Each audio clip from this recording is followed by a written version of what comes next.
स्वच्छ भारत मिशन की ये यात्रा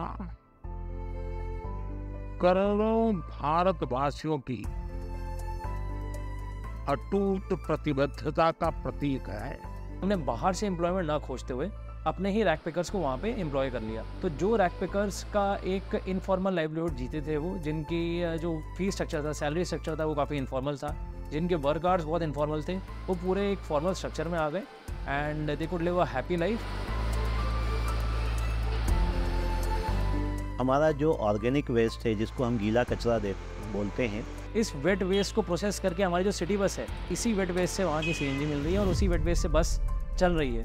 हमारे घरों में हर व्यक्ति रोजाना लगभग 135 लीटर पानी का इस्तेमाल करता है, जिससे बहुत सारा लिक्विड वेस्ट जनरेट होता है। इंडस्ट्रीज में भी लिक्विड वेस्ट कहीं ज्यादा मात्रा में उत्पन्न होता है और ये वेस्ट जाता था हमारे नदी और तालाबों में। जल को फिर से निर्मल करने के लिए Atal mission for rejuvenation and urban transformation यानी अमृत और अमृत 2.0 इन योजनाओं के अंतर्गत सीवेज ट्रीटमेंट प्लांट बनाए गए और घर घर में सीवर कनेक्शंस दिए गए और साथ ही स्वच्छ भारत मिशन अर्बन 2.0 के अंतर्गत पानी को स्वच्छ और स्वस्थ बनाने के लिए वाटर प्लस प्रोटोकॉल्स में न सिर्फ संशोधन किया गया बल्कि उन पर और जोर दिया गया।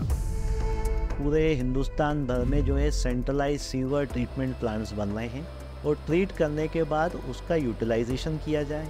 गार्डनिंग एक्टिविटी में सिटी की, उसको ग्रीनिंग एक्टिविटी में, या फिर जो है कंस्ट्रक्शन एक्टिविटी में या फार्मिंग एग्रीकल्चर एक्टिविटीज़ में आप उसको उस पानी की उपयोगिता कर सकते हैं। स्वच्छ भारत मिशन जो सेकेंड फेज़ है उसकी अगर हम बात करें तो वहाँ पे विजुअल फेयरनेस की भी बात की गई है।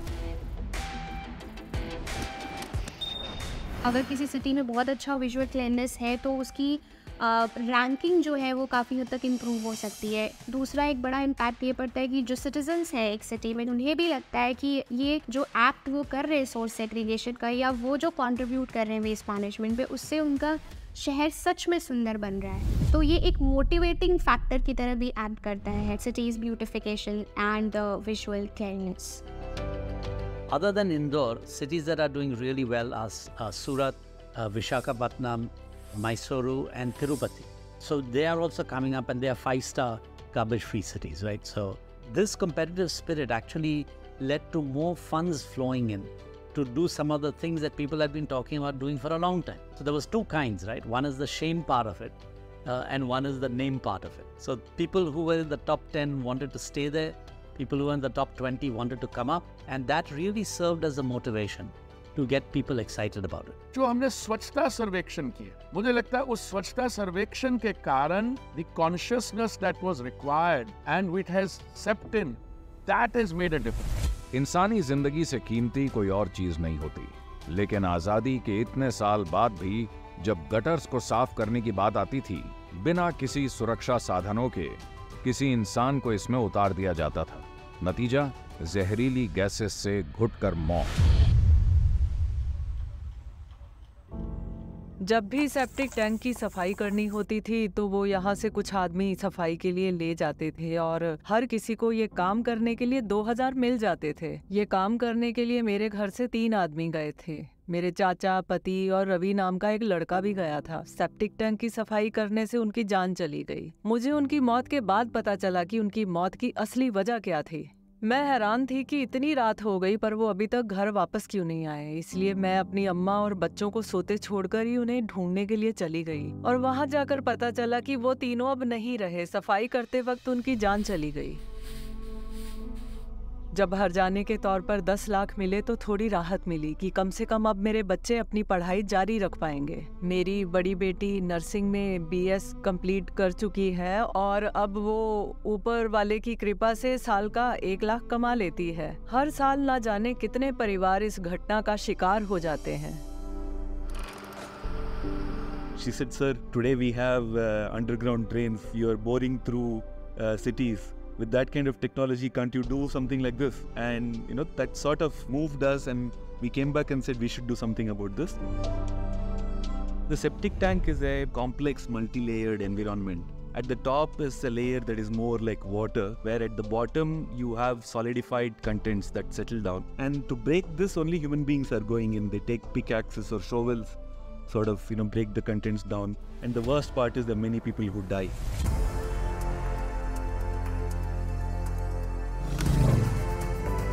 And that is where I think the HomoSep robot comes in as a way of mechanizing and maintaining these tanks without human intervention. What the HomoSep robot does through a series of customized blades, these blades are sent in and they homogenize the very hard sludge that is located at the bottom of the tank. This homogenized content can be then sucked out using vacuum pumps and so on. उन्होंने कहा कि नगम्मा, ये तुम्हारी वजह से संभव हुआ है। हमें प्रेरित करने के लिए मैं तुम्हारा शुक्रगुजार हूँ कि अब इस काम से किसी की जान नहीं जाएगी। So I believe our project is a perfect example of how a complex social problem can be solved. पूरी दुनिया में जिस स्पीड से टेक्नोलॉजी का विकास हो रहा है, उसी स्पीड से बढ़ता जा रहा है ई-वेस्ट, यानी इलेक्ट्रॉनिक कचरा।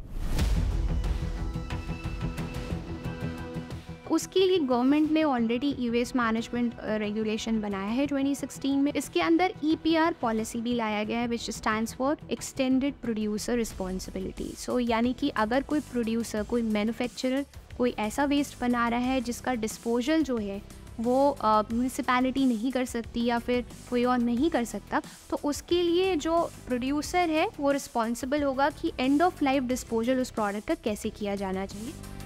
भारत में एक से बढ़कर एक नियम कानून तो बनाए ही गए, लेकिन इस मुश्किल का हमने एक अजब अनूठा हल भी ढूंढ निकाला। From electronic waste, we recover precious metals like gold and silver, and most of the gold and silver what is recovered, we reuse them in gold plating. Presently, we use this gold and silver plating of God's images, temple decorations, and gift items and all that. So the gold is God, so that e-waste is to worship now.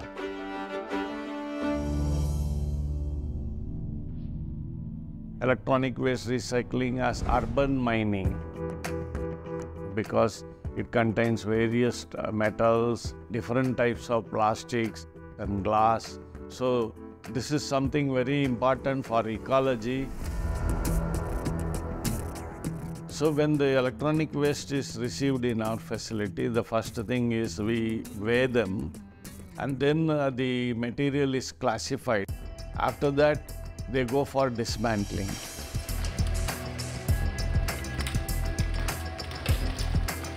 But dismantling is mostly done by skilled women power, and then this dismantled material go for downstream recycling,